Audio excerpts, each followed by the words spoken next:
Hello everyone and welcome to the channel.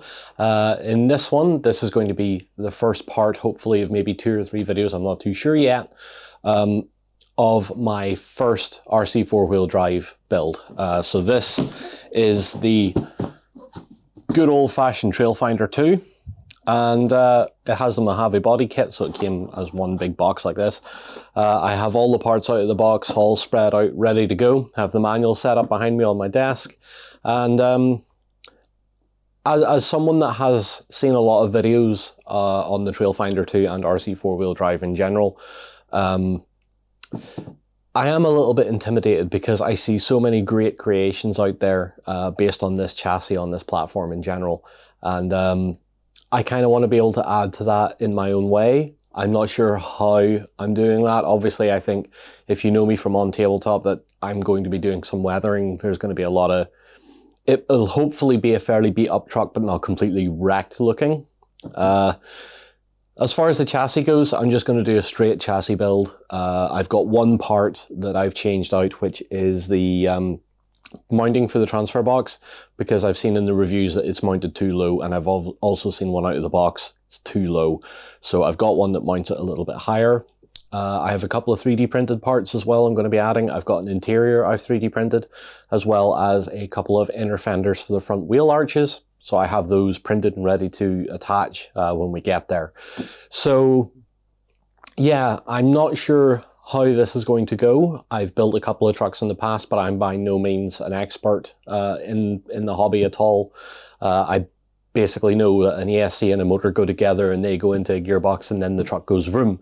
So this is like my first proper attempt to actually try and film something, and I thought because I wanted a Trailfinder 2 for so long that I'd start things off with a Trailfinder 2 just to see how it goes and how I manage, and see if you guys enjoy watching it or not. I think it's all good. So no stress. Not going to worry about algorithms, not going to worry about views, not going to worry about comments. Well, I'm going to read comments, but I just want to enjoy this build with anyone that wants to watch along. And you guys can tell me in the comments if you want more of it, or if I should just stop here and forget about it. Anyway, I'm going to shut up now and we're going to get on with the build.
So at this point, I'm going to stop here because there's a couple of things I want to do and I really want to get onto the body. But what I've done since starting the build here is I've gone around all the leaf springs, removed the middle leaf because that's been a suggested easy mod to get a bit more flex in the suspension. And the suspension does run really nice. I really like that. This has been a great build, and I've built a few chassis from the ground up. Some cross RCs, I've built a axial clone, that sort of stuff, and this has been one of the easiest out of the lot of them so far, and I think I can see why a lot of people like this. I can see why this is something that ticks a lot of boxes for me as well, particularly the scale look. I love, ever since I seen the first one of these with leaf springs and everything, I thought, well, this is fantastic. So this is where I'm going to leave our chassis for now, because I have some metal parts that are coming. I've got front and rear bumpers that are coming that are metal. I haven't got a motor ESC combo figured out yet, so a lot of the electronic stuff I've not got yet. So this is as far as I'm going to take the chassis under camera. We're going to figure the rest of it out once I have the body painted and ready to put on. There's a couple of things I'm considering though. For mounting the body, I've seen a few people use grub screws in here and use that to clip the body on. I like that idea, but I want to experiment with something using magnets. So I want a magnet that is basically the same diameter as the hole here. I think it's an M3, and I want it to protrude a little bit from this and meet another magnet in the body itself. So I'll be putting a magnet in, isoponing over it and making sure it looks a little more scale that way. That way I've got the physical clip and the magnetic clip to help hold it a little bit more firmly, particularly over time. The plastic will weaken a little bit. I want those magnets there to pick up the slack a little bit. But apart from that, this is a great chassis to build. This is a lot of fun to build. The mod for raising the transfer box looks good. It's an RC4 drive part as well that you can buy. This is a tough molded, it's a tough molded plastic, and it just brings that transfer case up a little bit. And I think overall this is working really well. I'm very happy with it, and this is where I'm going to leave part one. So thank you very much for watching. If you've stayed to the end, hopefully you enjoyed it. Leave your comments down below. And hopefully in the next video, I'm going to be tackling the body itself, looking at prepping it, getting it ready, and hopefully even painting it. Not sure how I'm painting it yet, but you never know. I'm waiting now for my driver to turn up that I can put into the interior, and then we'll do all the body all at once. And then hopefully in part 3, we'll have a motor ESC and steering servo and everything, and we can take it out for its first run. But anyway, until then, thanks very much for watching. Take care. I hope you stick around for the next couple of videos, and see you again soon.